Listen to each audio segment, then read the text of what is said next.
Welcome to the New Monks. This podcast is dedicated to those of us on the journey of evolution.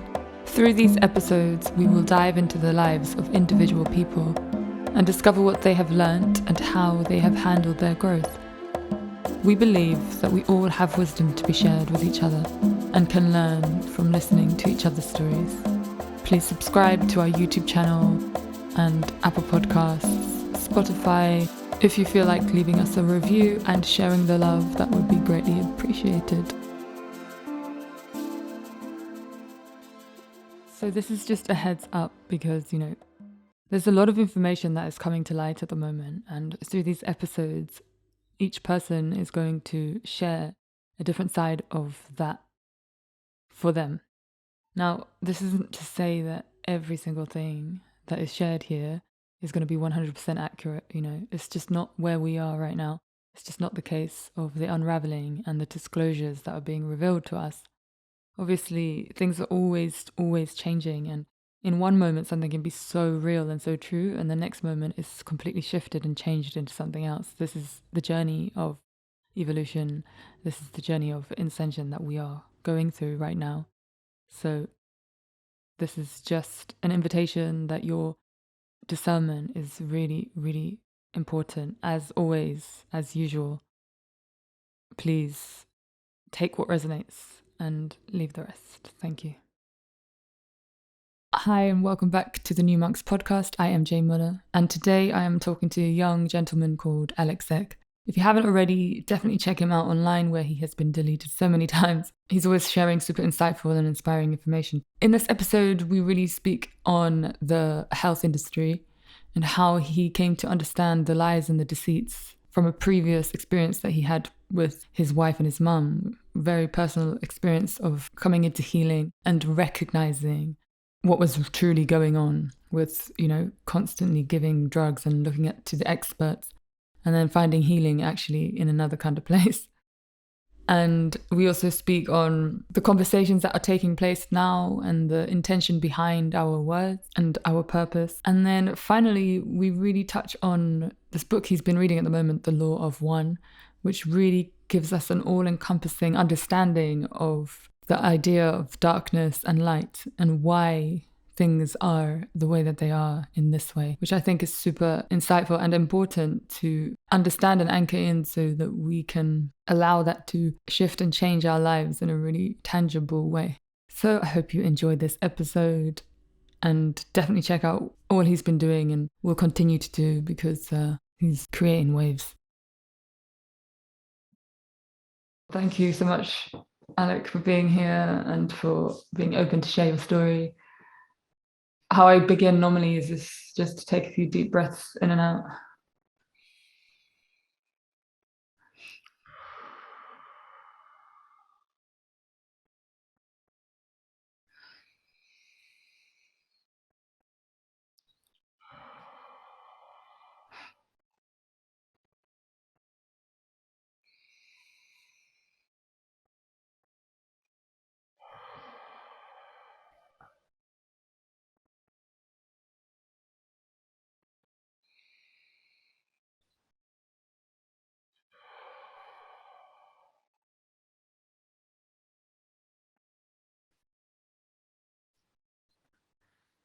And then just tell us how you're feeling right now. Good. Chill. Good. Yeah, I feel like that's difficult sometimes in this climate. Yeah, for sure. It definitely is. How do you find your chill in these moments of time?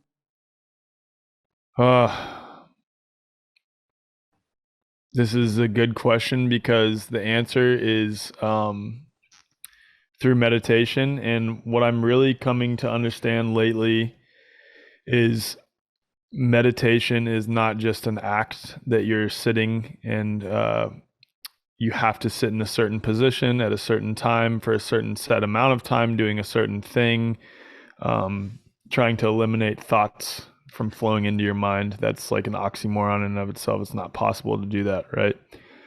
Meditation is a way of being. It's just being present in the moment and whatever you Mm. can latch onto to help pull you back into being present, that in and of itself is an act of meditation. So it's like Mm.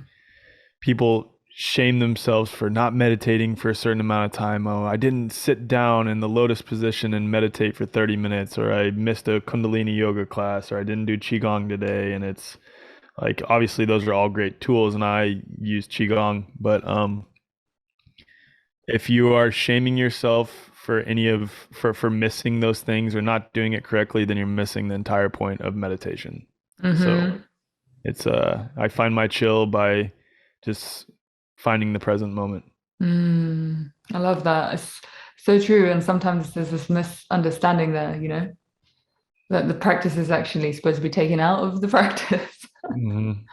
But what was your journey with meditation? How did you find it? And Oh, I so in the midst of like, I hate using this because it's such a buzzword, but it there's no other word to really describe it.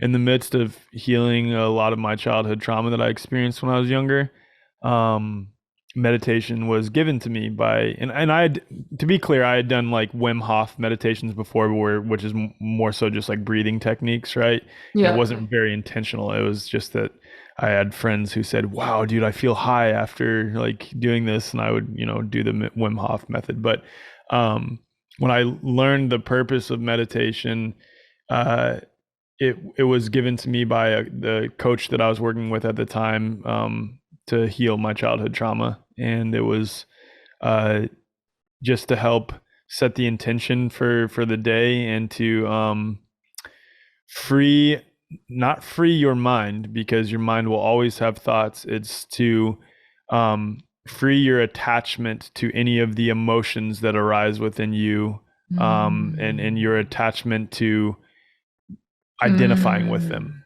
right? Yes, It's helping you be the observer of your emotions and know that you are, it's like a paradox.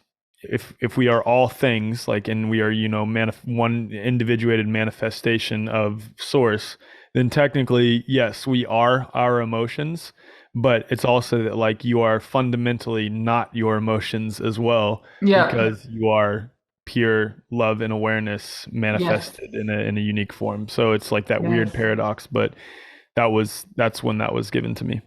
I love that. I know I hear what you're saying about the childhood trauma, buzzword, but at the same time, it's so important, to do that work.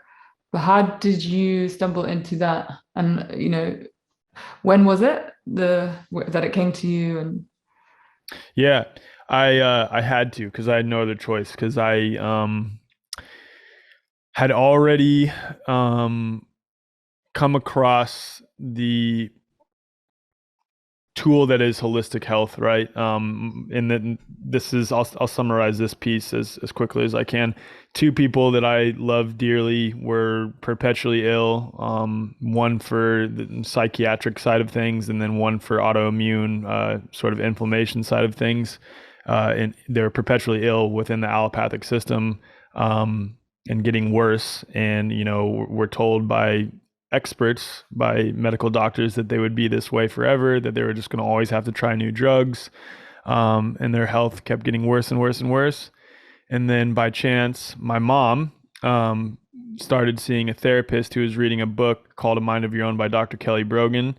And then my mom made an appointment with Dr. Kelly Brogan. And from there, my mom's life was changed. She began healing for the first time ever with this, pseudoscientific quackery, holistic approach to health. mm, My mom began healing, and so after seeing my mom begin to heal, we decided to try the same thing with my wife, who I just married at the time. 9 years prior to us getting married, she was diagnosed with lupus rheumatoid arthritis and was chronically inflamed, like I said. And after seeing my mom begin to heal, we decided to try the same thing with my wife. And she reversed her symptoms in as little as 4 months, got off all of her medications, and was completely fine. So I started going down the rabbit hole of questioning that, which leads to questioning so many other things. Um, which leads you to start questioning yourself. And then when you start questioning yourself and you realize that you've been externalizing your self-worth your whole life and like putting up this facade and trying to pretend and be this, be that, and like make sure you look this way and you're this cool and you have these things, I was forced to naturally in that process, I got to a point where I felt so discontent because I was starting to adopt these holistic approaches and it was pulling Mm. up other things out of me. And I got to a point of not realize or not knowing who I was at all. And having a Wow. total like mental breakdown. And then I had to uh, heal my trauma. I had no other choice. So I worked with a coach for like 6 months on pretty intense childhood trauma healing, and it's still a process. It's not like healing. Healing, there is no healed. There's no like destination like, oh, I am healed. It's a journey of like continually healing because there's always going to be triggers that arise. There's always going to be things that happen. There's always going to be more harms that are impressed upon you in various ways that need healing, and it's just a journey of continually refining and healing and getting to the point where it's easier as things come across your way or as triggers arise to manage them and deal with them. Yeah, So, I love that. Yeah, it's such an intricate process. mhm. So it's mad. But I love talking to people about this, their specific process through it all. What did that feel like for you at the time when, you were told all these things with your wife, and then all of a sudden everything just shifted? It's a massive transformation. That's a good question because I was an officer in the U.S. Army at the time, and Wow. yeah, so I like was working for the government. Um, And so when you start questioning pharmaceutical corruption and allopathic medicine and understand the powers of just living as a human being should live, which people will call natural or holistic health. It's just the way our ancestors lived and thrived. Um, you naturally start questioning the government, and that was tough because I was working for the government. This was me in a previous this was literally 2.5 years ago. So, or Wow. 3 years ago. Yeah, that picture was taken. And yeah, I obviously Wow. look nothing like that anymore. But so it was tough because I was in the army, right? But I was able to I was still, how do I put this? Hiding my authentic self. Like I'd come to understand all these things and believe all of these things, but then I still just would put on the facade of like, oh, I'm an officer in the army, and like none of my friends really knew what I believed in, and I would like sort of conceal that, and I would come back home and then I would have these holistic practices and then go back to work and then be like all hardcore army guy. And it wasn't until really the childhood trauma healing that occurred afterwards that broke through that. And luckily, I was in this program in the Army for a year and a half, 2 years, called the U.S. Army World Class Athlete Program. If you're on a U.S. national team for any Olympic sport, if you're basically training as an Olympic athlete, then there's this program in the Army where you get to do that full time. And so that was my job in the Army. And so that allowed me to step away from like the day-to-day Army life. For 2 years, I didn't wear a uniform. I just trained as an athlete. And because I Mm. had that time to reflect, that's when I really started stepping into like my authenticity. And this is prior to COVID. And at that point, I knew for sure, like, I don't want to be in the Army anymore and I need to get out of the Army. And then, but again, still concealing my authentic self publicly. And it wasn't until COVID hit that like this scenario presents itself where I had already done so much research on pharmaceutical and government corruption. I had already done so much research on natural health and the powers of just adopting a holistic approach to health. And I'd already personally dealt with in my childhood and healed subsequently narcissistic abuse, manipulation, gaslighting, all the things. And all of these things that I have studied, dived into, or healed come to fruition in reality through the COVID situation. And it got to a point where I it was so glaringly obvious what was going on to me.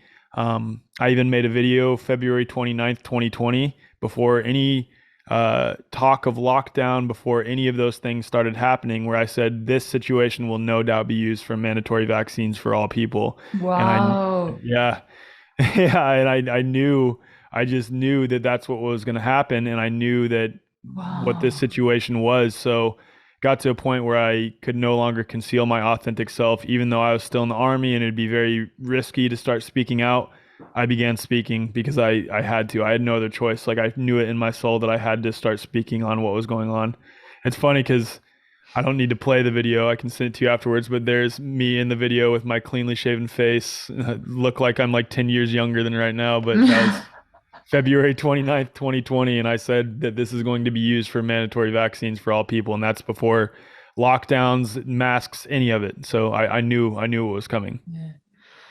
That's crazy. I love that. It's amazing. It sounds like it was quite a rapid process. Like you said, the past 3 years, right? Yes, it Yeah. was so rapid because I started the holistic health journey in 2016, like May slash June of 2000. Well, really not until like July of 2016. And just the health absent of the healing and when I say health, just the physical part of it, right? Hmm. With some research into the corruption of the pharmaceutical industry, but like I had not done any of the mental, spiritual aspect of the totality that is holistic health, right? Like, those are such huge components. I hadn't done any trauma healing until 2018. That's when all of that Wow. started, and the trauma healing and the like becoming very spiritually connected and grounded. That yeah, that didn't really come in until 2018. Mm. I love also it also sounds like you were just being prepared for the moment for when 2020 hit. It's Yeah. like all of a sudden you had all of this information and knowledge and knowing as well from your own experience.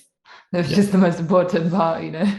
You know, it's so interesting because in 2019, in between assignments in the army, so essentially like I was let go of the world class athlete program because if you don't qualify for the Olympics in your respective sport, then you're just back to a normal army job. So I didn't like with the team with the sport that I played, team handball. We didn't qualify for the Olympics. We haven't qualified in the U.S. since 1996. So, but we didn't qualify. So I was back to the army, but I had to wait 6 months till my next assignment. So I was able to go stay. My wife and I and my son were able to go stay with my mom for a few months and really immersed ourselves in because I had so much free time because in between assignments I was able to really just do whatever I wanted to, and I read a lot. I meditated multiple times a day, every day. I really used it as a time to work on me, but it was funny because one thing my mom said was, I feel like something big is coming. And we were all like, Mom, shut up. Like, stop. And she's like, No, I feel like something big is coming next year that's going to change the world. I've said this before, and it's like, at the time we were like, Mom, shut up. Like, nothing, like, I don't know what you're talking about. She's like, No, I feel like something big is coming. And then at the same time, I was trying to figure out because I knew I wanted to get out of the army. I was like, what do I want to do with like how can I help people with these very like unique things that I'm now passionate about that I really am passionate about holistic health, but I don't want to be like a health coach. Maybe I'll Yeah. go be a physical therapist, maybe I'll go be a chiropractor. I don't know what I'm going to do, but I also have like the trauma healing component of it. I've been through a lot of stuff in my life. I've been, physically abused. And I can help people with that. Like, I don't know how I'm going to do this. And then COVID hit and it was like the perfect scenario for me to Yeah. start speaking, and that's how Yeah. that happened. So I love that. I love that your mom had that feeling. I think at the end of 2019, I had this feeling like something big was going to happen, but it was going to more like there's going to be a lot of people who are going to be going through this healing. hmm And then when it came, I was like, oh, oh, okay, yeah, it's funny. mad. It sounds like a lot just happened really quickly for you, and you hmm did the work as well. It was like no hesitation, just some kind of like following of. it was it's really weird in hindsight because I like back then I wasn't like trying to craft anything, you know what I mean? It just flowed. Yeah. It just naturally those things came to me and I was supposed to be doing it. And it's like looking back now, it's like, wow, all that happened for a reason, because I know that what I'm doing right now is exactly what I'm supposed to be doing. And I Love also know that. that because even when it gets extremely stressful, because I mean, I don't make a ton of money doing what I'm doing, even as the executive director of Health Freedom for Humanity. Um, and not that I'm like poor or anything or like suffering, but I don't make a ton of money. And I know that if I were to use my degree, I mean, I have a degree in systems engineering, and I could go make a lot of very good money in normie world, if you will. But I know that I'm doing what I'm supposed to be doing, because anytime I try to step away, or I'm like, I've had enough of this. I'm just tired of doing all this stuff. I'm tired of being a so-called influencer, which I like hate that word, and I used to make fun of people who were. Um, Mm. Something always pulls me back in, and it's not like a codependent relationship. It's like I legitimately try to step away or go do something else, and then something happens where either someone says like, Alec, your work has changed my life, your organization has changed my life, or I go to an event that our organization puts on and I see 200 to 250 plus people that are all in community with each other, that are feeling validated, that are talking about solutions, that are Mm-hmm. crying but also laughing, and Mm. talking about how being in community like this is changing their life. And I remember that I facilitated that space, and it's like, this work is so important, and Yeah. it's helping so many people. I can't not do it. I have to continue doing it. Yeah, I mean, that's so amazing that you found that. But it's like you found your purpose within the world. And I Mhm. feel like we're moving away from that model anyway, just working in Yeah. this machine and for money, This is the way forward, Yeah. I just wanted to ask you, and yeah, I feel like you're doing so much as well. I've only seen from online, obviously, but this all the gatherings you had, they just look so amazing. Oh, they're And incredible. Yeah. yeah, but oh yeah. So you said it earlier, the connection between the physical healing with your body and then the spiritual connection. How can you explain to connect those together? Because I think for some people, physical is just physical. Oh man, this could be like 8 podcast episodes for just this topic. A lot of the like manifestation of even physical symptoms, like having like chronic ailments, um are influenced by mental or spiritual traumas that we are holding on to. And I think obviously allopathic medicine misses the boat on that completely, because they only see the human being as a physical machine that needs to be tinkered with in order to heal, right? Like if one component is not working correctly, then just vaccinate or medicate that component, or cut off that component and burn it, or add a new component to it. And it's the understanding that we are not machines in the slightest bit. We are complex mind, body, spirits all in one. Um, and our mental and spiritual traumas and information that has been pressed upon us, and even maybe things that occurred in previous lives or before this life occurred, absolutely have an effect on us physically. And having that understanding is extremely important to really begin to heal any physical ailments that arise within you. But obviously, it's so much more than that, because there is just the mental and spiritual components by themselves that have a toll on you mentally and spiritually. But it Yeah. just speaking to how the connection physically, like it's absolutely connected and they're interdependent. Mm. And then say your transformation through that, what was the change in, I guess, just your experience of living as you started to do a lot of the healing? Yeah, I'm gonna be honest. Like, I never had any crazy physical issues. I say that, and this is gonna sound crazy, but I've had 5 surgeries in my life. Wow. So what I mean by that, though, is I'm not like chronically Yeah. inflamed, but it's that I have two screws in my left shoulder, and when I had shoulder surgery, which was in 2017, and this is before I knew that the body like really understood that the body heals itself, and I honestly shouldn't have had surgery, but it all works out for my good because I was medically discharged from the army because of my shoulder, and I get paid by the government every month now for the rest of my life, completely tax free, which is incredible. But anyway, I when I had shoulder surgery and I was healing from shoulder surgery, a very traumatic experience happened between my mom and my dad where they were splitting up and they were getting a divorce, and myself and my siblings were kind of in between the two of them. And I know that my shoulder, and I have like neck tightness, which is a result of the screws, but it's also a result of the trauma that I was experiencing while I was healing that. So when I get triggered, the first thing that happens to me is my shoulder and my traps and my neck tighten up really bad. That's the first thing that happens when I get emotionally triggered. So it's showing that because when I was healing that injury, I was going through something traumatic. So I was always tense and always tight.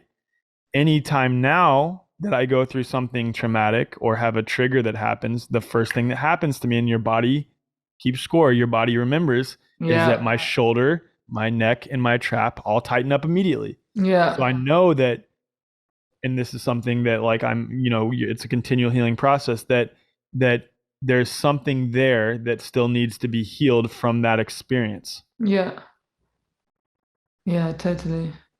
I love that you said that the body keeps the score.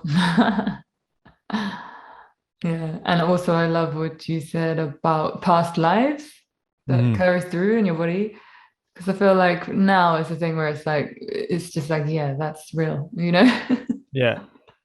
Yeah, like most people, especially in this space, are like don't even question. Like it's yeah, absolutely. We have Yeah. previous lives. Yeah. Yeah. Yeah, exactly. Yeah, such a wonderful journey though.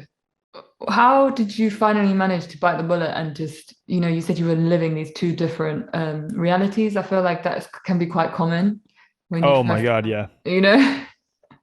How many people have authentic observations, or just questions, even, which is Mm. so sad. Just like authentic questions that they are scared to ask or scared to bring about publicly for fear of what others may think, for fear Yeah. that they may lose their job, for fear that they may lose their friends, their family may think they're crazy, they may be ostracized by society, they may be attacked, mocked, shamed. So many people, the majority of society, even people in this like sovereignty slash health space, are doing that.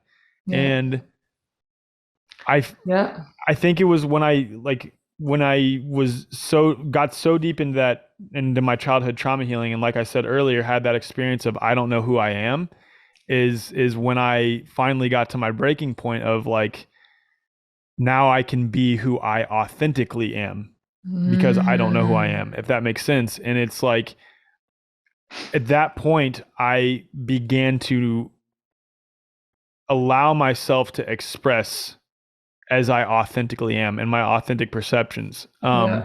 And then when COVID hit, like again, it was just like the perfect scenario because I had been through all of those things on a microcosm, right? Like Yeah. Yeah. Yeah. Yeah. the narcissistic abuse, the scapegoating, the manipulation, the gaslighting, uh, pharmaceutical corruption. I had seen two people that I love harmed within allopathic medicine, and I see them heal via natural health.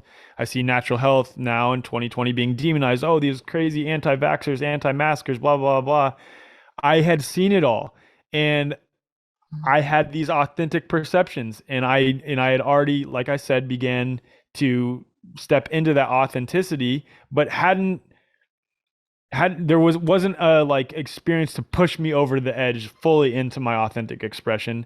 COVID was that. It was what Mm. pushed me over the edge into my full authentic expression. And it wasn't even like when I first began speaking, I was just a normal dude who posted pictures of like his family and himself like playing sports on social media. Like that was like that's what I didn't have a crazy following or anything like that.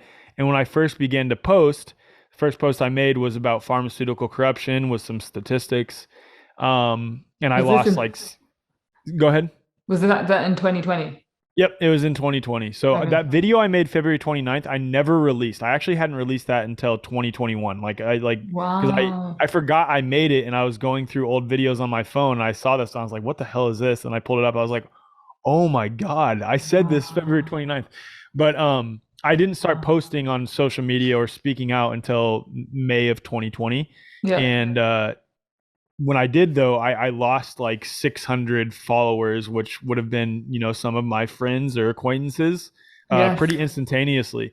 And honestly, it did not like you would think that would have upset me, but it didn't at all. It was like, yeah, those people don't resonate with what I have to say, and it's no surprise because they haven't done research on any of these topics, so they just Mm. sort of fell away. And I kept on speaking as thoughts came to me. It wasn't like a forceful, like, oh, I got to make a post today. It was just like, if I have a thought, I share it, and Yeah. I would do that. Or if I have something that I think needs to be broken down for people, like some of the earlier posts, because this was before any talks of the COVID vaccine, although I knew it was coming, were about like Mm. oneness and how we are all interconnected and how shaming other people is inherently flawed spiritually, or like not allowing people to freely express. Or they were about specifically about the childhood vaccine schedule. That those were the two like primary areas that I talked about. But I kept on, talking and kept on losing and losing and losing and shedding, and it was cool because it's like a shedding of layers of me that just no Mm. longer they fit with who I was pretending to be, but they did not fit with who I am. And Wow. I did not see any I wasn't like I don't think I had any experiences where I was like, oh my God, it's really sad that all these people that I went to school with and all these former people are no longer speaking to me. Maybe some of them when it came to some of my like closer friends, like one of my friends who I thought was one of my best friends that was a usher in my wedding.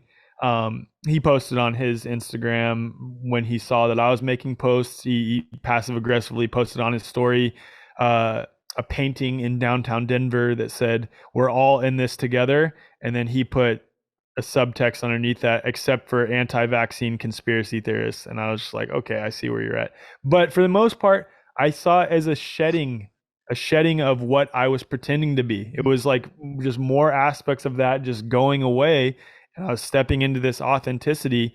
And when I did that, when I got through the need to care what others think about me and just spoke authentically, always trying to do so from a position of love and compassion, what came into my life has changed it for the better. I have Yeah. found people that I can immediately like so many of the people that I've connected with online, I've now only met in person once or twice, right? And Mm. Wow. when we see each other in person, it's like an instantaneous, we go into deep conversations. There is no like fluff like, oh, hey, what do you like, it's deep conversations Yeah, I know that one. immediately.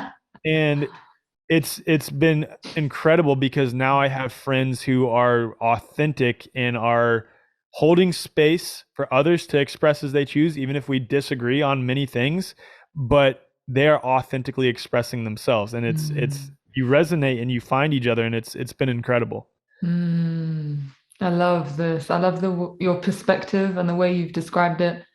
Because again, I think this is another thing that a lot of us have been experiencing since 2020, this shift. Yeah. And for me as well, the same thing. It was like, oh, now I have to step forwards and really express myself as I am. And I love how you said that was like a shedding of all these things that you are not. That process. It's amazing. And yeah, it feels like it really was a huge moment of yeah, friends and seeing the differences between people, and it's just mad. Like Oh yeah. Well, because you you saw, I mean, you can say for the most part you saw what everyone authentically Mm. thought about what was going on. It's just that there were some people who are authentically expressing, and whether they agreed with everything that was going on or not, they weren't, there were some people who weren't trying to shame or mock others who disagreed or trying to silence others, right? Even people who were fully on board with masking, fully on board with the vaccine, fully on board with Yes. allopathic medicine, fully on board with that. There was people who were like that, but still allowed space for open debate and discussion, which is totally fine, and weren't, silencing other people or cutting off friends or anything like that. Yes. And then there were people, honestly, on both sides of the spectrum too, which is really Yes. sad, who Yep. were either pro or anti these things and were, if anyone disagreed with them, immediately silencing them. And I don't care if you were pro or anti. I'm personally like, I don't agree with pharmaceutical products. I don't agree with vaccination. I don't agree with a number of these things. But I would never, ever dream of trying to silence the speech of someone else and silence the authentic expression of someone else.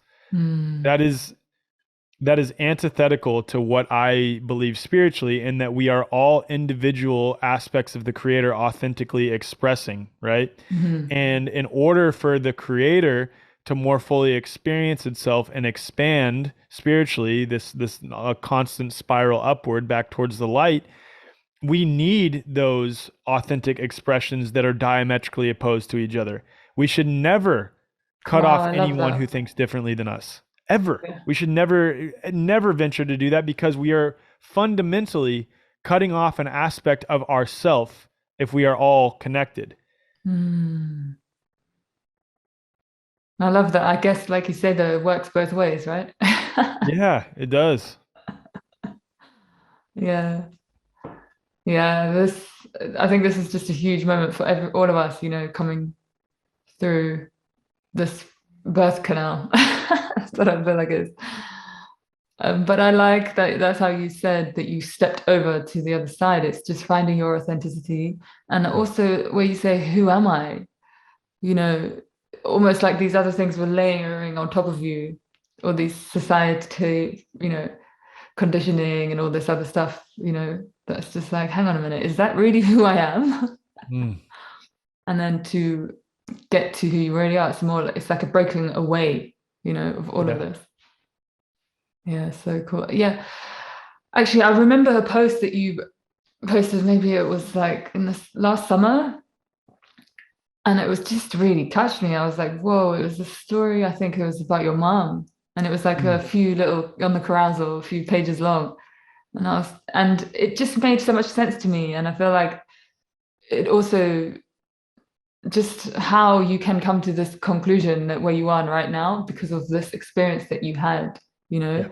And then it's just like, whoa, it was just so obvious when I read it.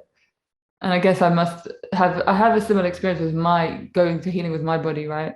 And Mm, then just going to the doctor and then realizing that this person does not know. And I went back so many times and I was like, wow, they have no idea. yeah. It's crazy when you realize that. I mean, that's that cognitive dissonance that I had first when my mom, like, again, under the care of multiple psychiatrists over the course of 10 years, continually getting worse. And it's so crazy because at the time, in her down moments, we were like, oh my God, she needs to go back to the doctors, back to the experts to try new drugs because these ones just aren't working for her. Something's wrong with her.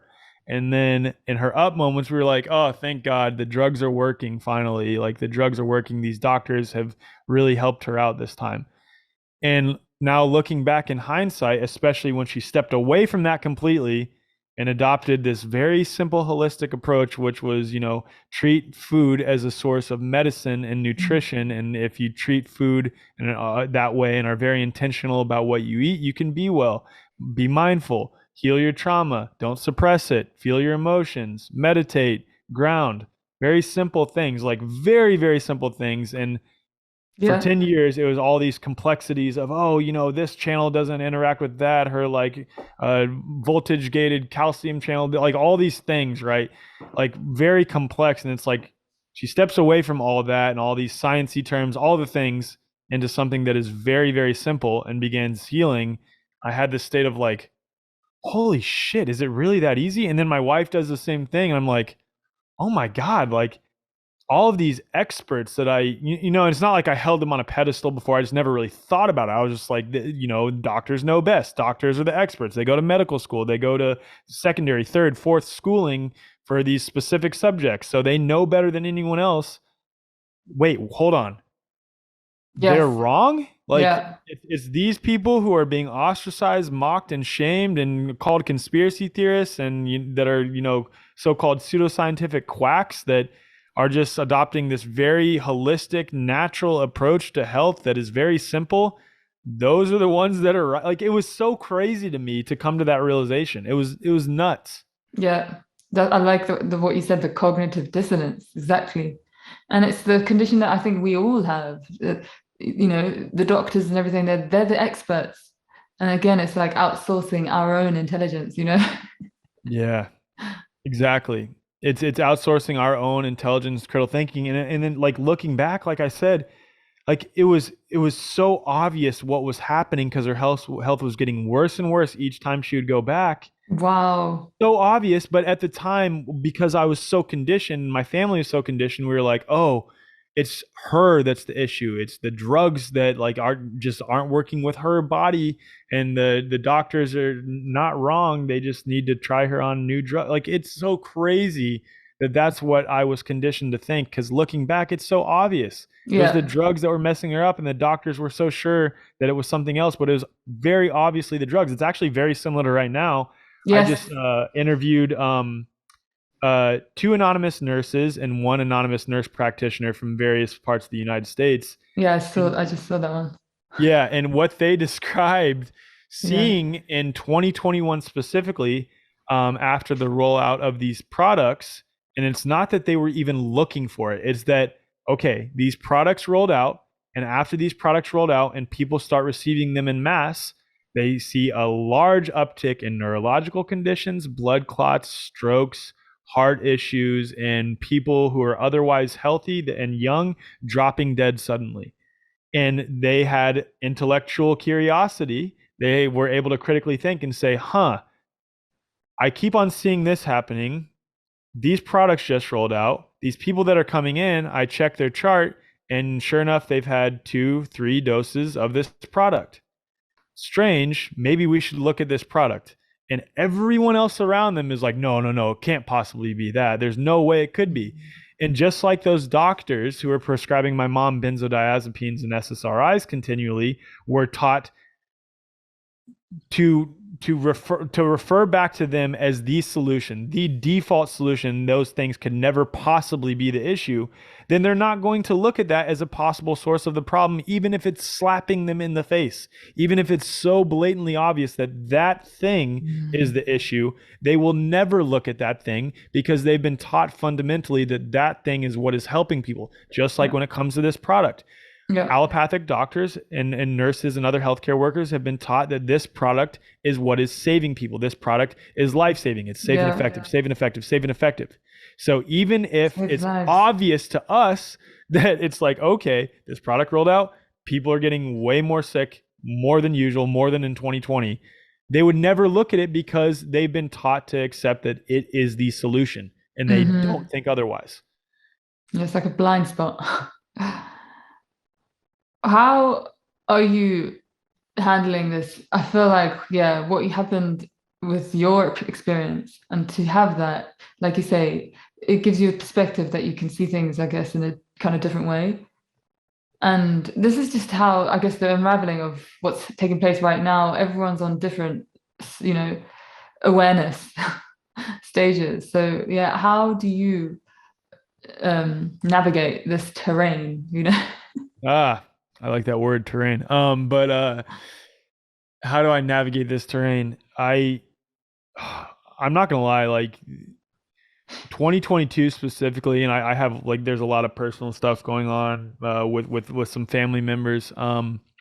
But it has been difficult. It has been very difficult because I've started this organization that is growing rapidly, that is really helping a lot of people, and I have to put a lot of attention and effort into continuing that.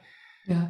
But it's striking a balance with that and also taking time for me and working on me, and then also more importantly taking time for family and being there and being present with my two kids and my wife. And it's like a hard balance to strike given the state of the world, because I so desperately want to help and continue to push and grow this organization to help people.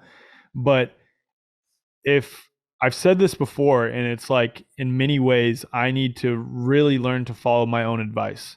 Mm-hmm. If you are a so-called freedom fighter fighting for freedom and you aren't even free internally, then you're missing the point entirely. Yes. Yes, I love And I that. and lately, to be honest, I feel not that enslaved is the correct word, but I feel like a slave to my circumstances, in that like I'm constantly on the go, constantly moving, constantly going and traveling places and speaking at things, and constantly in meetings and all these things. And it's for a good cause ultimately, but it's like I'm realizing more and more like it again, all that is great and I'm helping people, but the best way you can help others is to first help and change yourself. If you are free internally, you become a beacon for other people and you hold space for others to do the same. If Yeah. you can feel fundamentally free and still and peaceful, regardless of the circumstances of the world, that is how we change the world. Because if Mm-hmm. everyone did the same thing and began to feel that sense of peace and stillness and held space for each other to do the same, the world would change. Mm-hmm. Yeah, so how would that look different for you personally? Slow down more. Stop saying yes to so many things. I say, and this isn't an example. I'm good. I'm good right now coming on your podcast. It's like there's, it's more so the projects. There's too many projects that I've jumped on because I'm passionate about them and I want to help people, but I've spread myself so thin doing that. I've said yes to too many things, and it's needing to understand that, like, first off, it's not my job to save other people as Yeah. much as I like to think that that's what I'm doing. My job is to cultivate spaces and hold space for others to save themselves and give them Mm-hmm. resources to save themselves. And when I step back into that understanding and I need to learn to stay there, then I don't feel as rushed to create things and do things and align on Mm. projects to try to help people, because it's also stepping into understanding that, like, there's this one meme that I saw, and it's like a metronome, and on one side it's like, oh my god, the new earth is here, we're all, Yeah, this is yeah, beautiful, love and yes. bliss, and then the other side it's like, oh, we're all fucked. and Yeah, it's yeah, yeah, yeah. I know. and it's like I know. stepping into the understanding that, like, there is no rush, and there's some crazy ass shit happening in the world, forgive my language, there's Yes. absolutely some crazy things going on in the world, but Yeah. ultimately at the highest level everything is as it should be, and we are all completely okay, and we don't need to rush anything. Yes. Like, we're fine where we are. Yeah, that's so true. But also what you're saying, I feel like a lot of people who have come forward, to step into this role are probably going through similar things because this constant reminder, like hang on, what is it exactly that I'm here to do? Just reminding yourself so that you can, serve as best, I guess. Yeah, and ultimately at the highest level, like, what I think at least is that we are here to experience, and we are here. This is a line from this book that was transformational for me called The Law of One, and we are here to find love in each moment, and that is hard to do given some of the moments that many of us are experiencing. Yeah. But if we can learn to find the love contained within each moment, then I think we're doing our job correctly. Yeah. I love that. Especially, yeah, now it feels like everything's just tightening and tightening. Yeah. And it happens as well in relationships, because I feel Happens like in birth. say again? It happens in birth. Like, what, Yeah. like right before the baby is delivered, True. the Yeah. the baby is squeezed like crazy, and like you could imagine what it feels to be Yeah. that baby in that experience where you're being squeezed and it's so tight and you feel like your head's probably going to explode. But on the back end of that is life, is beauty, is witnessing for the first time. And I feel like for many of us, especially 2022, I know for me, we're in that birth canal moment. We're in that moment where we're being squeezed so tightly to Yes. where many of us feel like we can't take it anymore. Like I just can't fucking do this anymore. And Mm. I think if we just continue to look for love in each moment, on Mm. the back end of that, we will find that joy, that bliss, and we will understand that all is well. Yeah, and I like also what you said, don't rush. Yeah. I actually spoke to Nicole Colwell recently as Oh, well. awesome. Yeah, I know, it's amazing. And she told me that there was one point where she was having conversations with you.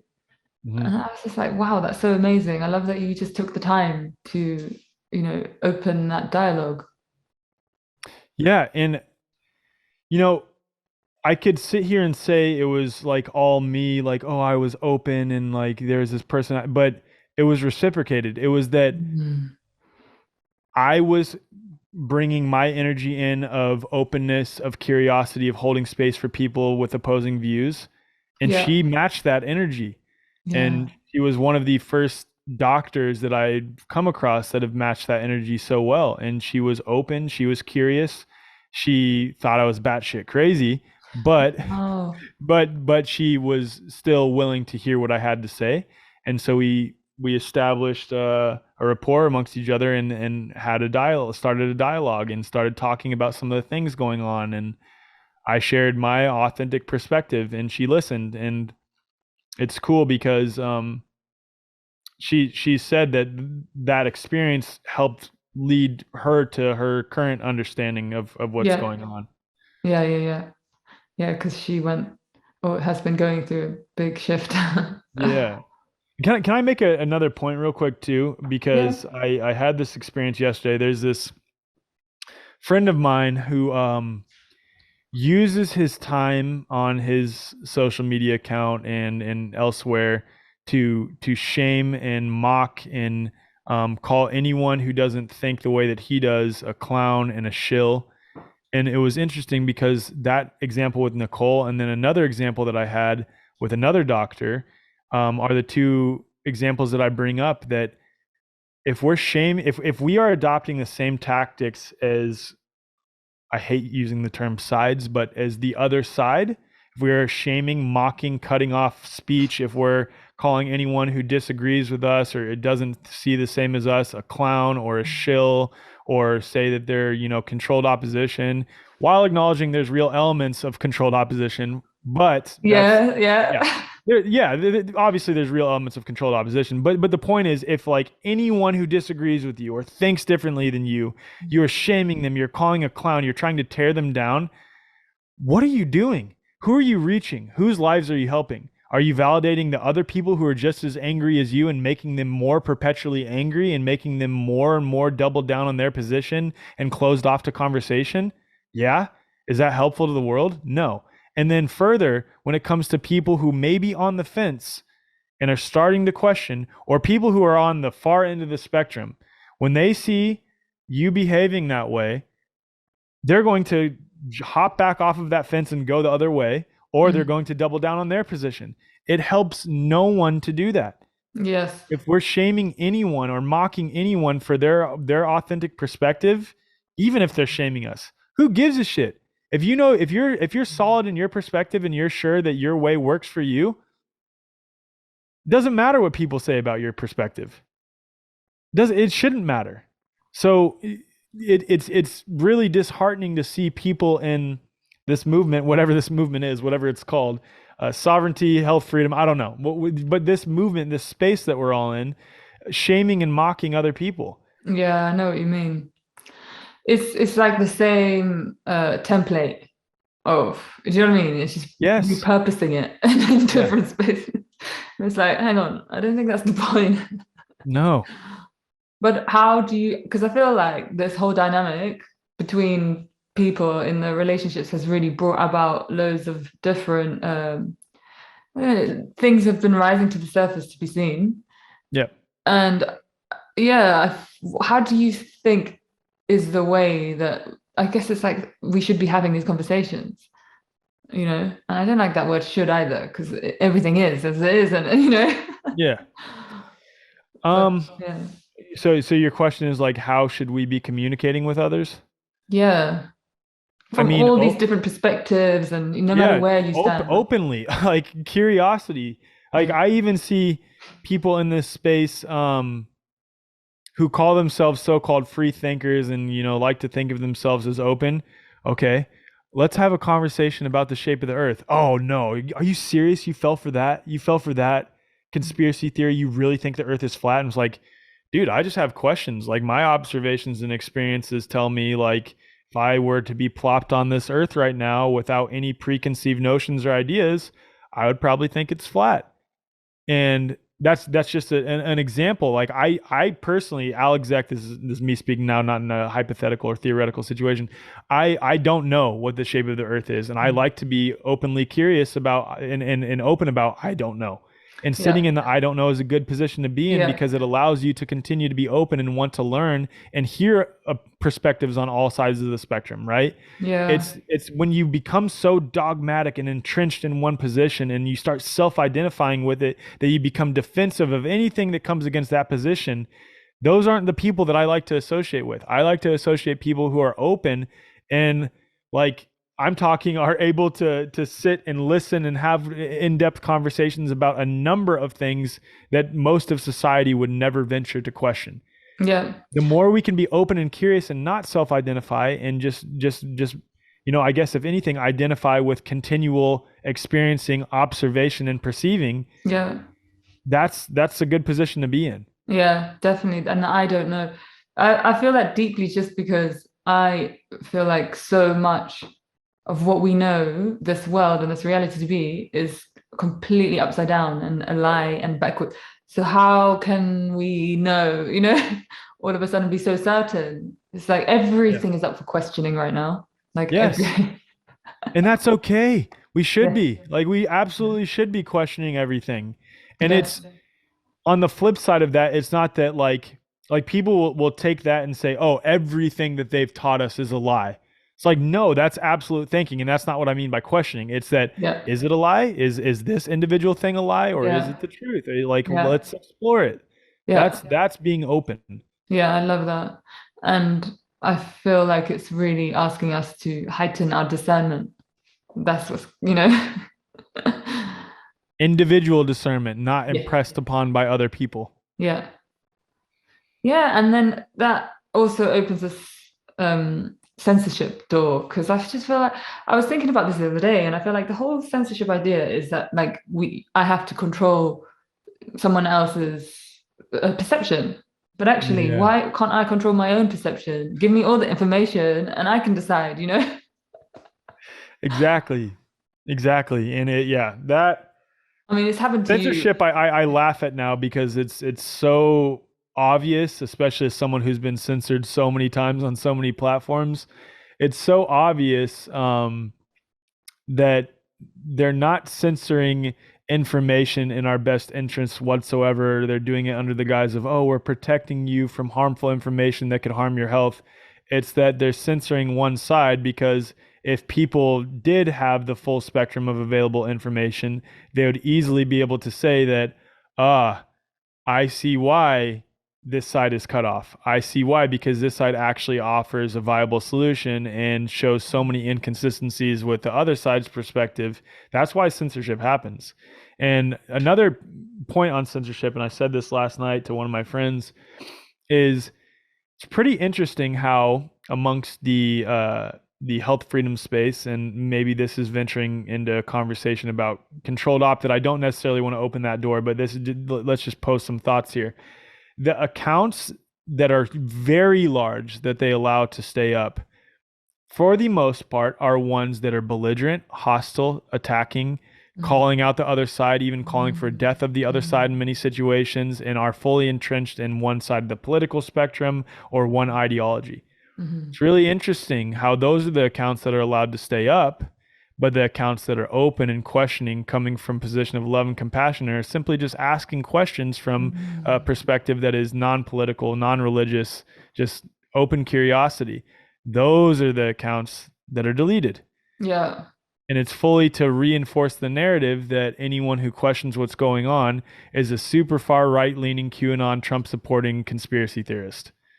Those are the accounts they allowed to stay up, and it's on Wow. purpose. Yeah. Yeah, man. This complete like black and white thinking. I feel like this is just time to whoop with that one. But there's so much going on. Like you said, the accounts that have got loads of following. It's just a cycle that just keeps repeating over and over and over. Is there anything you would like to say to anyone who you feel like is repeating the cycle? Of the censorship thing? Yeah, well, people who are shaming other people and Oh,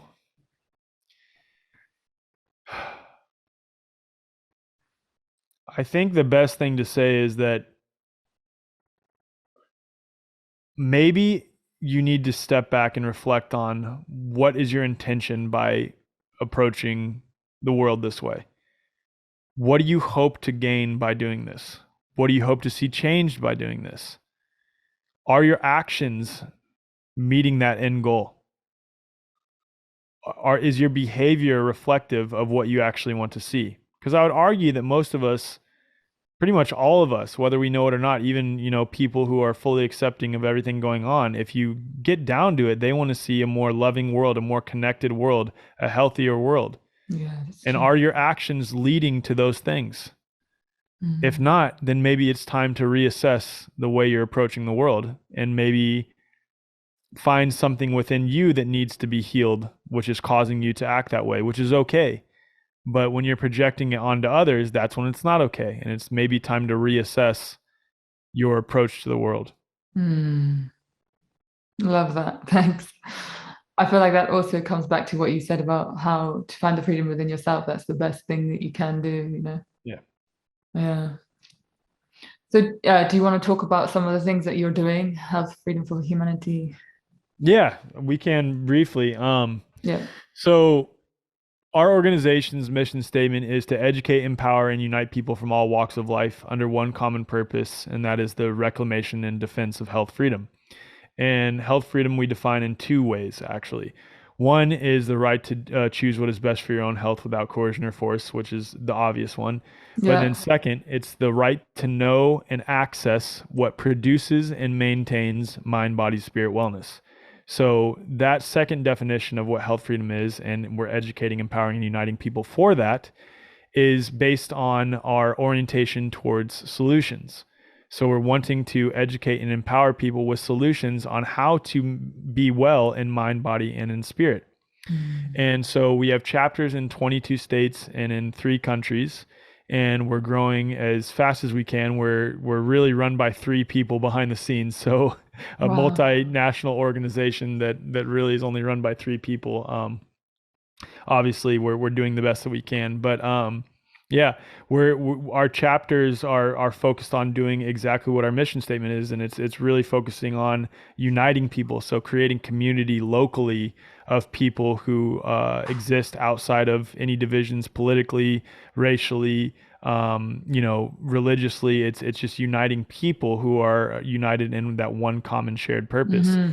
And we're working on something right now that I can't share yet, but it's what it our membership portal essentially, and what it means to be a member of Health Freedom for Humanity, and it will be on a donation basis. So if you feel like we're worth $1 a month and you want to be a member, then you donate $1 a month. If you feel like we're worth $100 a month and you want to donate $100 a month, then you donate $100 a month. Whatever you feel like we're worth to you to be a part of this community and to receive what we have to offer, that's how our membership portal will be set up. But we have a lot of things we're working on behind the scenes for the membership that are focused on solutions for people. So stay tuned because there's more Mm. coming for that.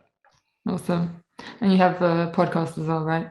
Yeah. Yeah. And our podcast just features conversations. I'd like to say, it's with anyone, but that's not the case. If you're like very pro V, and you're pro censorship and all those, we're probably not going to host you on our podcast. Maybe we should, though, to be like, why do you think that way? Like, Yeah. but our conversations exist across the spectrum of health freedom. And at the Yeah. least, if you think everyone has the right to choose what is best for their own health without coercion or force, then we'll feature you on our podcast and have a conversation with you. But yeah, it's just we have people kind of submit to us like, hey, it'd be really cool to see you interview this person, and then we're like, okay, let's contact them, and then we try to interview them. And then we also have our other series that is Voices of the Victims, where we interview people Mm. who have been harmed as a result of lack of informed consent or mandated medical procedures. And that one has been that series has been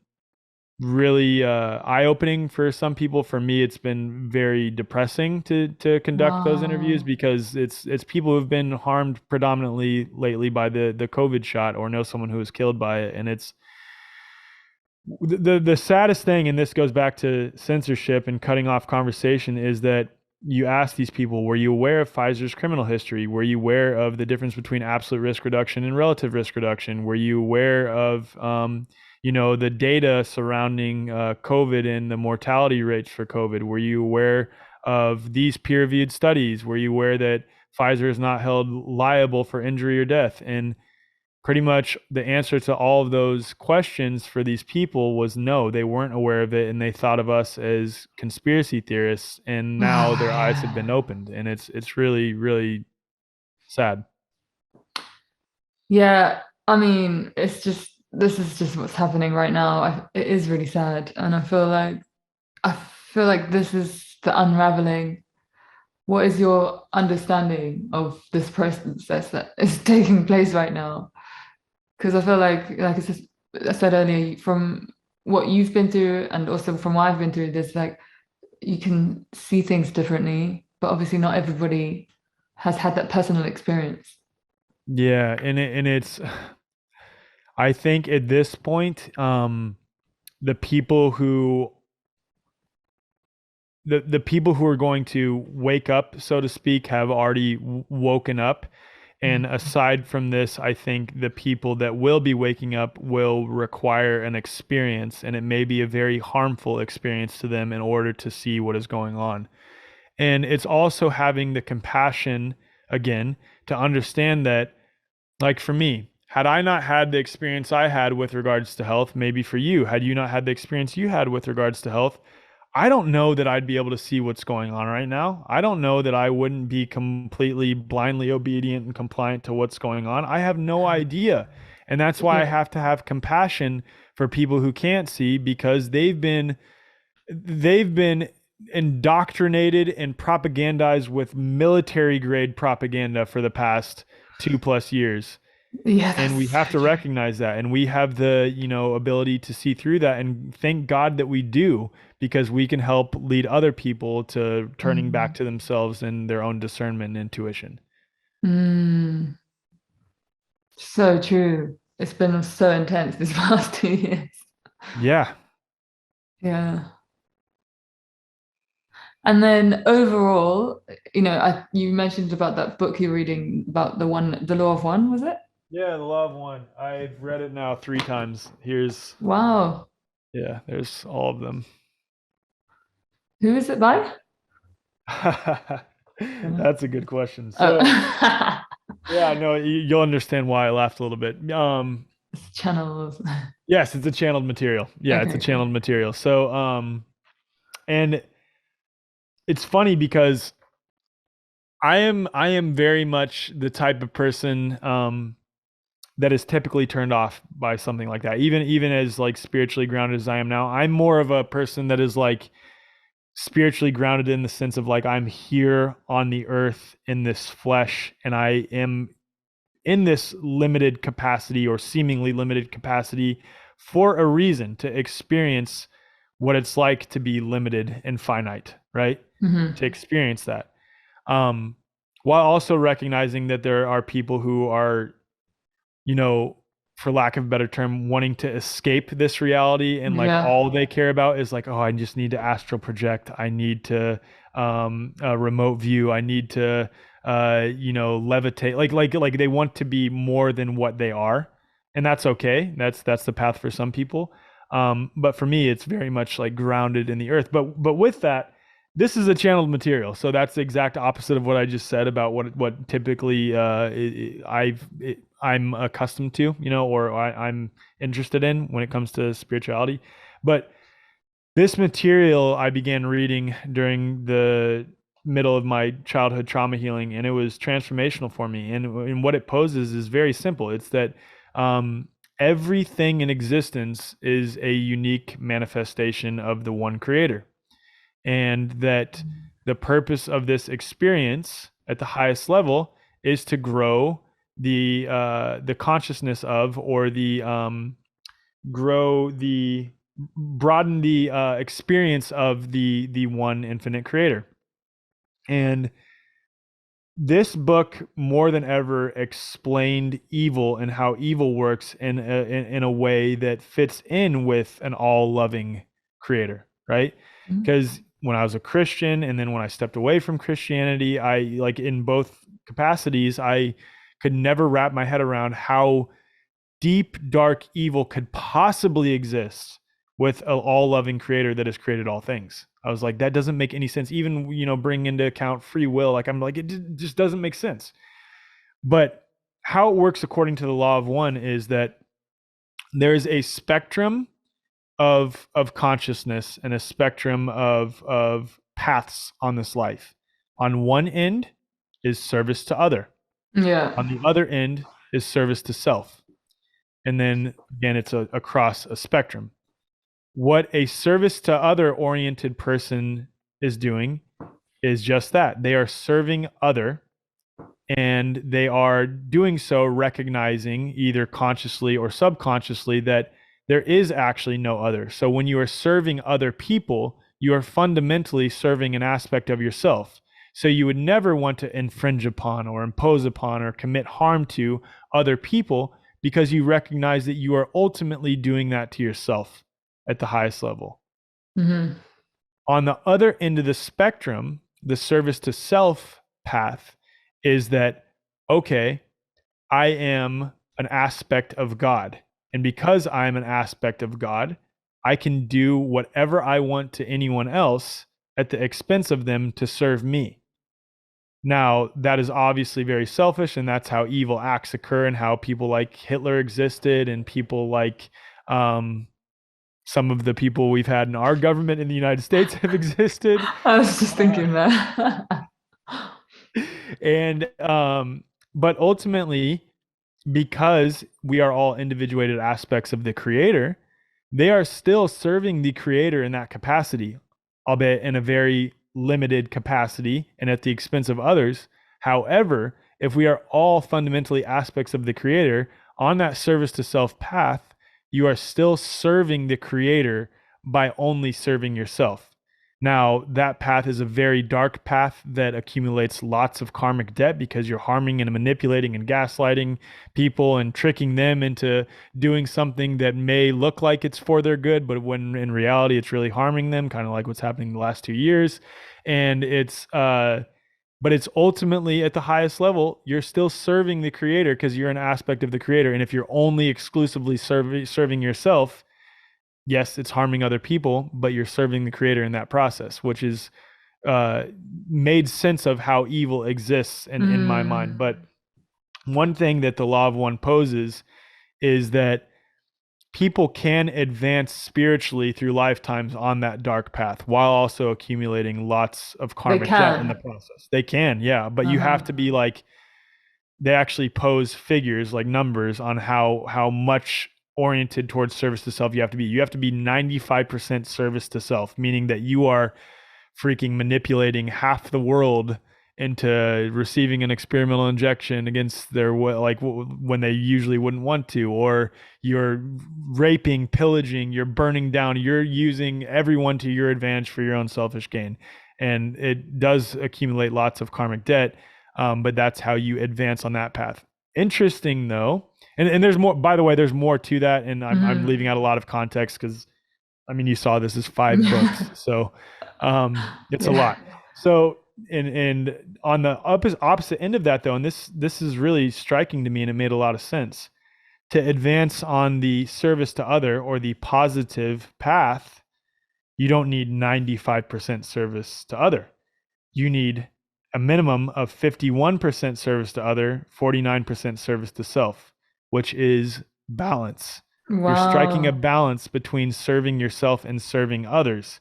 So you're not making yourself a martyr. You're not allowing people Yes. to walk all over you. You can do Yeah. that and advance on that path, but you don't need to. The best way is to be in balance in that I am loving, I'm compassionate, I serve other people. But if you try to infringe or impose upon me, I'm not going to allow that. I'm going to Yeah. stand and I'm going to serve myself in that instance while also recognizing in serving myself as someone who is in service to other people Yes. by cutting you off from that ability and maybe even inflicting harm upon you by when you're trying to harm me, I am ultimately serving the greater good at that level because I am maintaining the integrity of and the life of someone who is in service at the expense of someone who is trying to harm that person. Hmm. Yeah, that makes sense. I have heard those phrases used before. Anyway, thanks for bringing this up because I feel like this is what's happening. I feel like what's happening in the world is like the great battle between the evil versus the light, you know? This is it. And it's true, it can be very difficult to understand. Like, even as you're explaining to me, I'm thinking, yeah, but the service to itself just doesn't make sense to me, you know? This Yeah. Well, doesn't think make of it like this too, right? And this is also something that the book poses is that the traumas and harms and chaos and discontent and disease and all the bad things that are occurring in this life ultimately resulting from the many of the actions committed by those that are service to self or those who are also service to other that are operate because like it's not that like every action anyone does is fully on the spectrum of service to other. Like Yeah, yeah. I've done harmful things in my life, you've done harmful Yes. things in your life, Yeah, but yeah. the point is those things happen because they're ultimately a catalyst, and they're a catalyst for change. They're a catalyst for you to Yeah, yeah, yeah. existing on this spectrum, choose this way or choose this way in each of your actions. And Yeah. if we can reframe how we look at people like Bill Gates, people like Anthony Fauci, people Yeah. that are like Klaus Schwab from the World Economic Forum, if we can look at them as wow, yeah, like they're, if I had to guess, they'd probably be service to self oriented people, Yeah. but they ultimately serve our highest good because if it weren't for them, I would probably still be working a 9 to 5 job. I wouldn't have had that experience where I'm pushed over the edge, like I said earlier. Like I was in my authentic expression, but I was still like, I'm still in the army at this point and I don't know what I want to do. If it weren't for this experience with COVID, this very deep, dark, traumatic experience that many of us are experiencing, then I wouldn't have stepped into my full authentic expression. I wouldn't Yeah. have created an organization that is trying to do good in the world. Mhm. I don't know how long you've been doing this podcast. How long have you been doing this podcast? Since 2018, I think. Okay, so you've been doing it since before COVID. Okay, so that's a Yeah. horrible example. But I wouldn't have started my podcast, and Yeah. a lot of people wouldn't have started theirs. I wouldn't have connected with all of these people authentically. I probably wouldn't be, you would have never heard of me. You wouldn't be interviewing me Yeah. right now Yeah. if it weren't for this very traumatic situation. So if we can look at it like while Yeah. acknowledging the harm and exposing the harm and talking about and naming the harm and creating systems to counteract the harm, if we can look at it though as the harm is ultimately for our highest good on a Mm. soul level, that is beautiful. And it really is. It is Mm. absolutely for our highest good. These people who are committing massive atrocities and crimes against humanity are ultimately operating for our highest good. I love that. Yeah, I feel like yeah, it's a really cool way to understand everything. And it's so multifaceted, like you say, well, calling it out, while feeling it, while experiencing it, all of it. It's like how can you encompass the whole spectrum? And it's mad. But yeah, there's definitely it's very interesting. But I've also heard that perhaps the service to self aren't necessarily also working within the law of one. So ultimately, like nothing exists outside of the law of one. And what I mean by that is that you Okay. can't possibly, because the law of one is fundamentally that all things are manifestations of the one creator, and you can't exist outside of the one creator's creation because it is all Yeah. things. So they can individually perceive that they are separate, and that's true. So like that aspect is true because Yes. we live in a reality of perceived separation. Like you and Yes. I Definitely. perceive each other as separate, Yeah. but it's an illusion. So they have fallen in many ways for that illusory trap of, oh, I am a separate entity of you. And they've doubled down in that I can do whatever the hell I want to you because you are separate of me, and I can use you, manipulate you for my own selfish gain. I can kill all these people for my own selfish gain. It's an illusion, though, because they can't exist outside of the totality of creation that is all fundamentally the same thing. They just Hmm. perceive themselves as separate, which leads them to do that. Whereas we, for the most part, perceive that, okay, I recognize this is an illusion of separation between you and I, but we are fundamentally one thing. Mm. And so I would never want to infringe or impose upon you because I recognize that fundamentally we are one. So what do you think? I mean, I just love the philosophy that comes out of it, to really understanding our world and who we are within it. But do you think at one point it gets to the everyone is on a service to others path, or Yes. yeah? Law of One actually says that too. Oh, And it makes sense. Like through right? incarnations and through lifetimes, and this is another concept that I haven't touched on, but there's densities of consciousness, right? And Yeah, it exists on a spectrum similar to the chakra system, like the yeah, yeah, seven yeah, primary energy centers. So in this life, we are in what's called third density consciousness, right? yeah.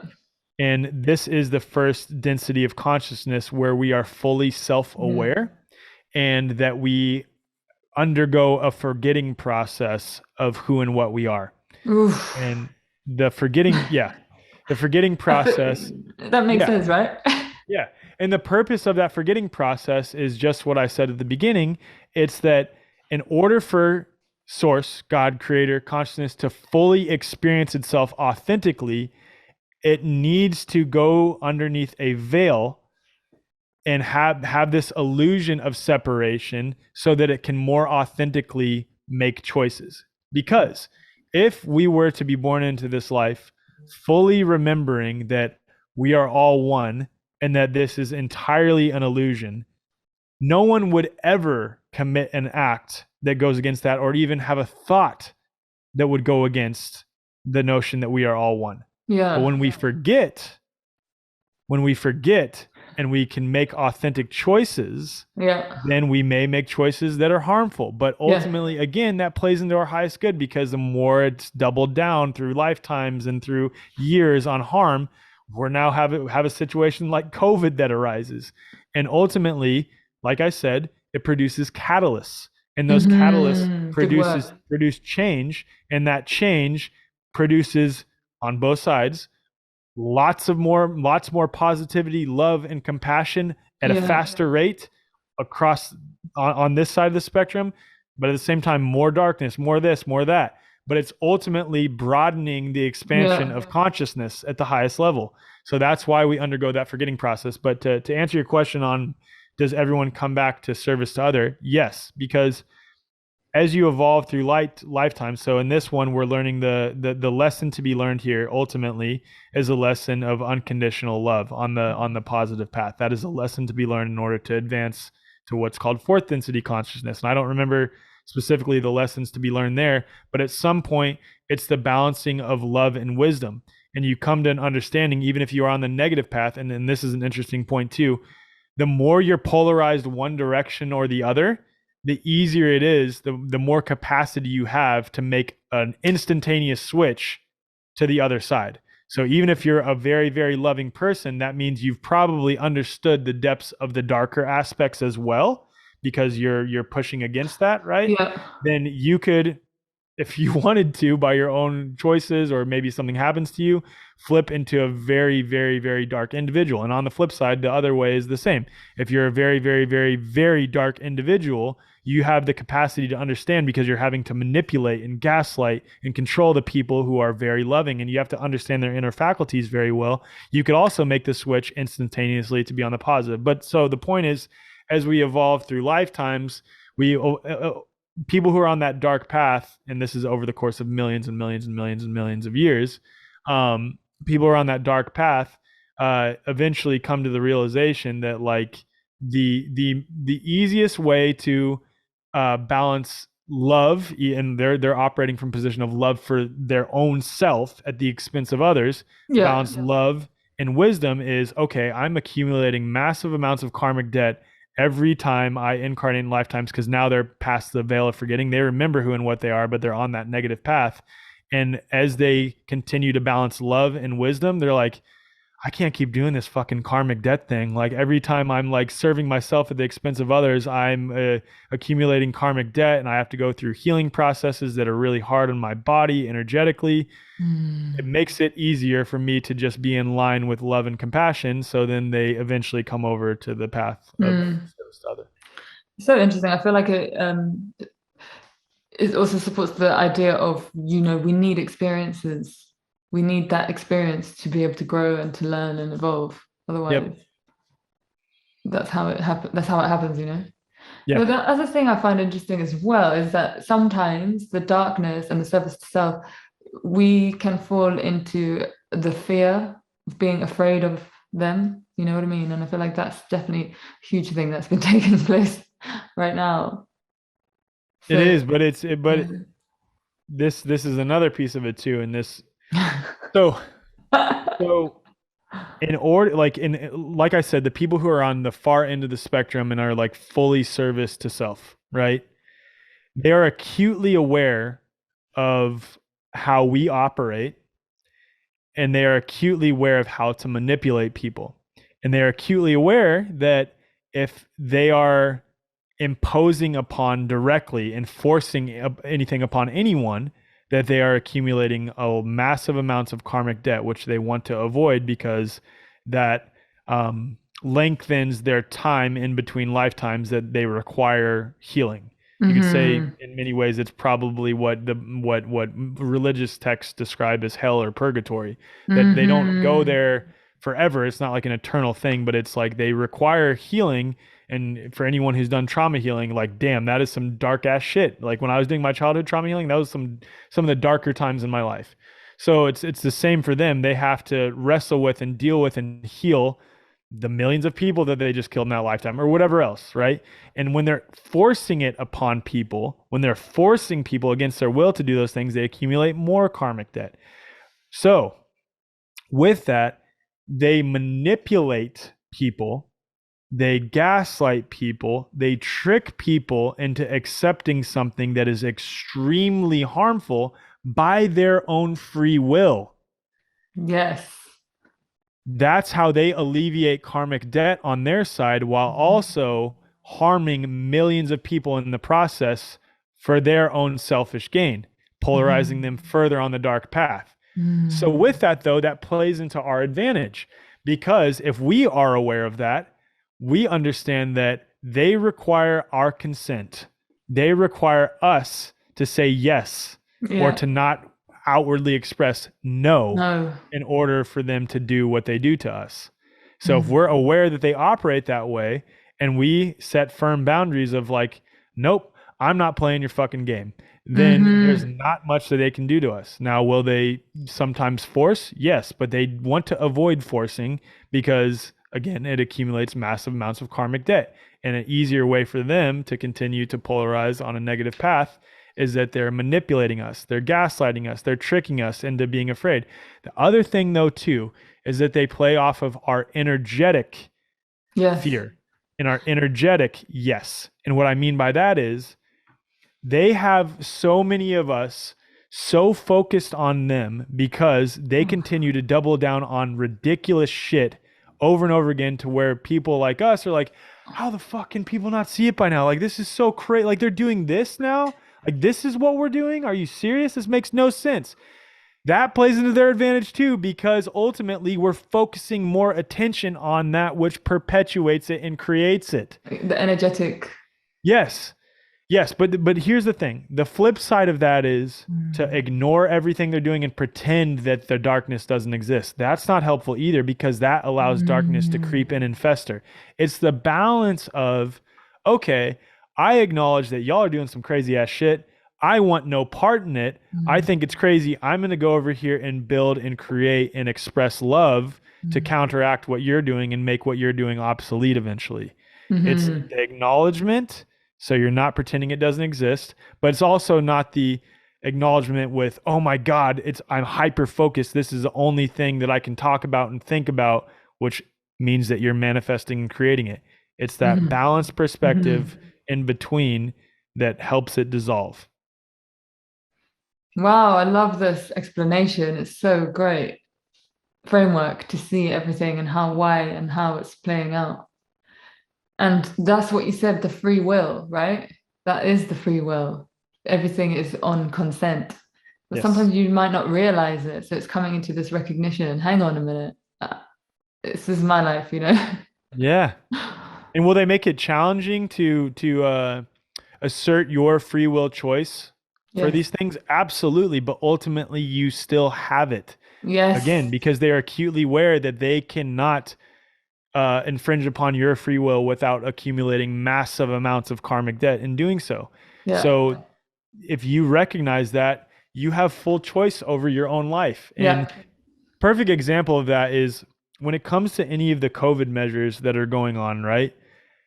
We had our event in Kansas City, our inaugural Health Freedom for Humanity Symposium last year in October, and it was in the middle of a mask mandate in Kansas City, right? And day one, go throughout the whole day, no one inside is wearing masks. But again, we're not infringing upon free will. We wouldn't do that. We're not telling people they can't wear masks, right? People are all allowed to if they want to. So there's a few attendees that were wearing masks. But the point is, there's a mask mandate in place. And we decided that we are not going to enforce it, right? Day two comes, and long story short, they kick us out of the convention center. And we could have, fallen over and said, oh my God, they're imposing their will upon us. They're forcing us. But we recognize, and we're understanding of the law as well, that ultimately they are in the wrong and we're going to hold them accountable. So fast forward, we do day two outside, and it ends up going incredibly. It ended up being better outside, actually. Wow. But fast forward a few weeks later, we decided to hold the city accountable, because we know that lawfully that all of these things that are going on, again, require our consent. And of course, in that moment, we could have tried to figure it out there, but we had a whole 650 person event. So we were just like, fuck it, we'll figure it out later. Let's just move outside and we need to set up out here. So fast forward, we decided to send the city of Kansas City a notice saying, hey, you will pay X amount in damages for unlawfully kicking us out on a spiritual level, going against our free will choice to not wear a mask, or we will sue you. And they paid us X amount of dollars when we sued them, showing that we are in the right. And that's the whole point when it comes to these COVID measures, is they are tricking you into thinking you have to do them. You must do them. No, you don't. Yeah, they're mandates. They're not laws. And there's a difference between the two. And any law that exists that is not based in you infringing upon or imposing upon someone or harming someone else or stealing from someone else is an illegitimate law. Any law that is based in, exactly, there needs to be a victim in order for it to actually be a law. Any other law is completely illegitimate. And what you'll find more often than not, when you challenge those laws, not in all situations, but because again, the aspect of they still will infringe upon your free will too, accumulating karmic debt on their side. But when you understand that, in most cases, you can get out of situations very easily if there's no victim involved.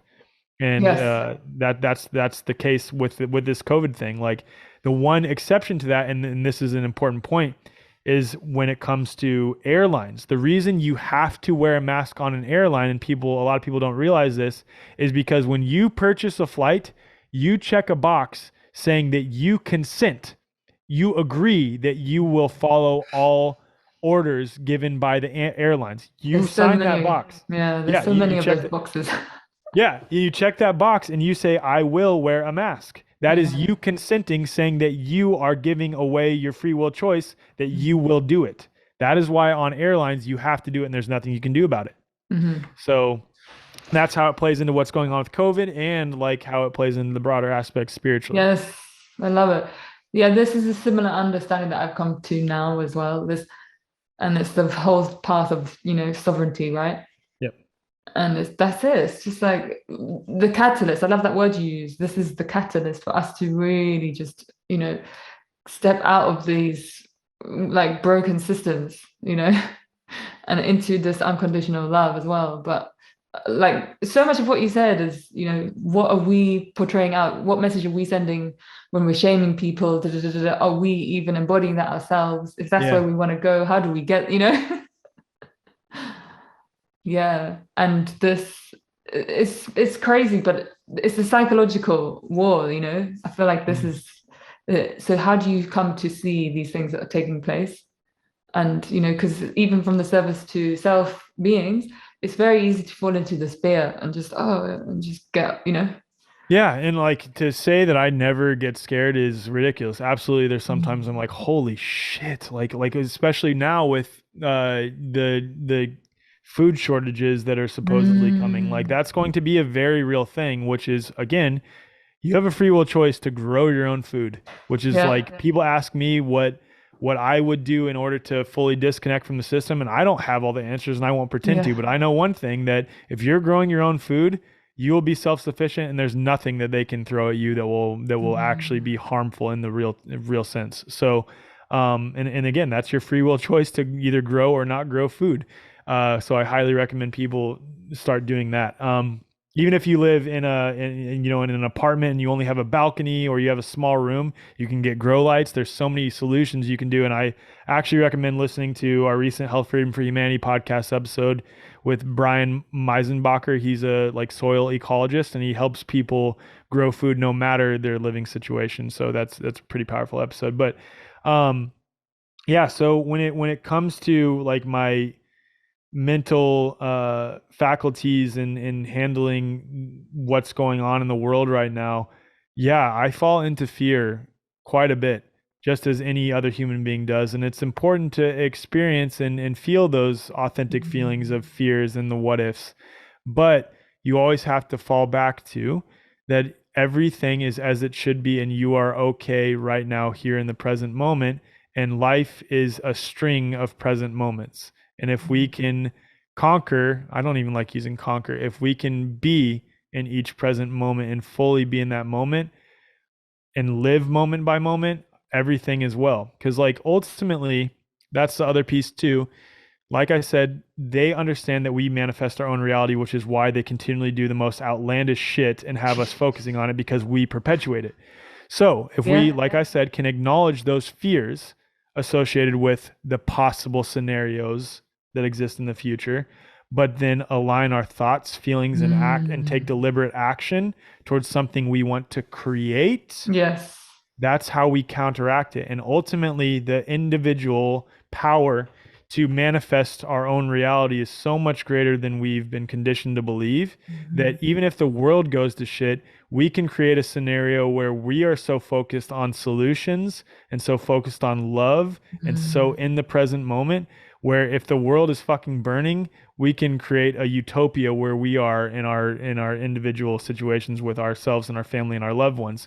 And it's even more powerful when we can do that collectively in localized communities, which is why I'm so focused on our Health Freedom for Humanity chapters, because when we can do that collectively, that's even more powerful. And if maybe the state over or the country over goes to shit, our little area can be self-sufficient and completely sovereign and thriving.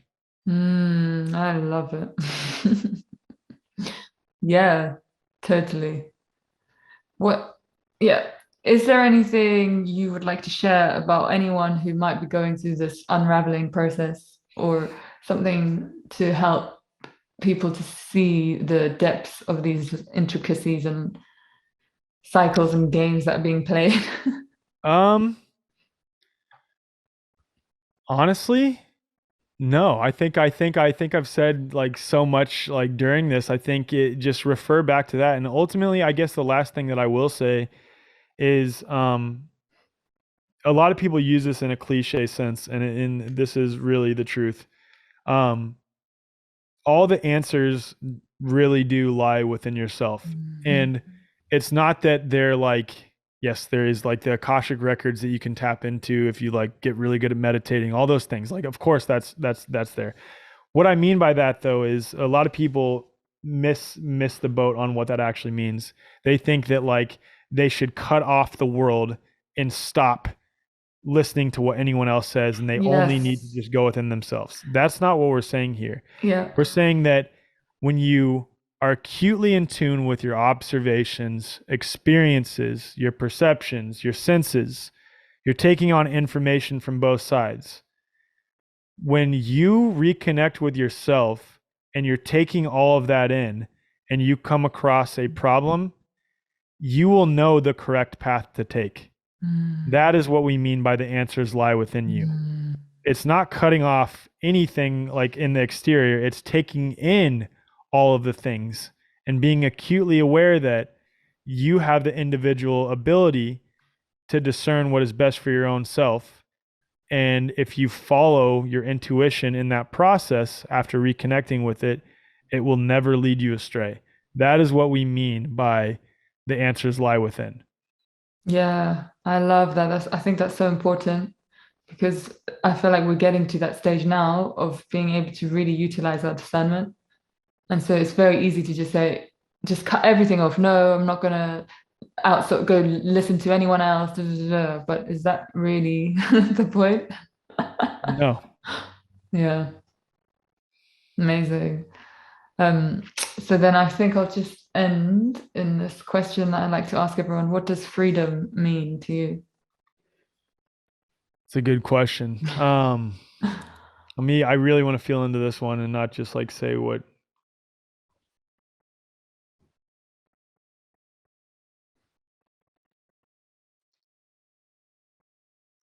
freedom is what I talked about earlier. Ultimately, it's the ability to find the love contained within each moment. And how that ultimately is freedom is that if you are to the point where the external experiences of what's going on in the world, your external environment, your circumstances, the chaos, the trauma, the manipulation, the constant fear porn being thrown at us from all angles.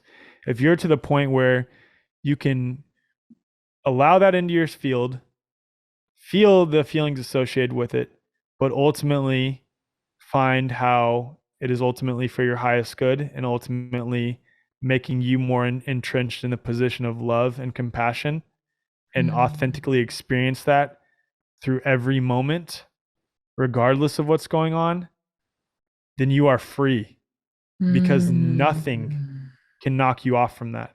Nothing can knock you out of love at that moment. And that is when you're free. mm. Yes, I love that. Have you heard of the term the 0 point field? No. It sounds a bit like that, this point of neutrality.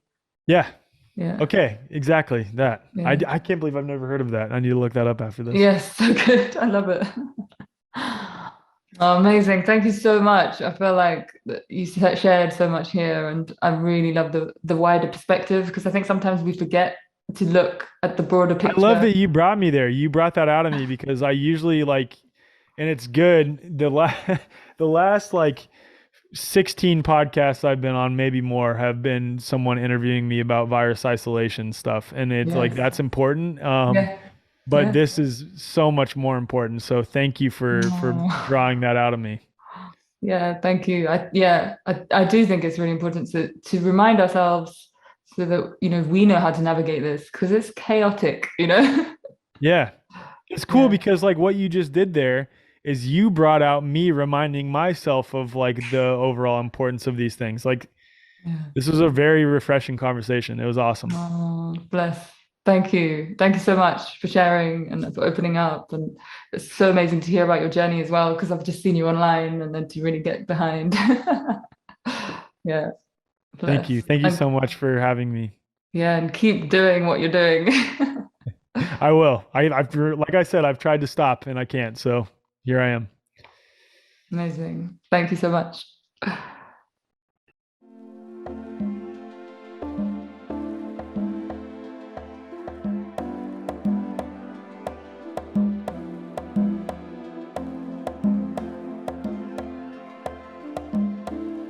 Thank you so much for listening to this episode and to this podcast. We hope that you can gain many insights through the art of listening.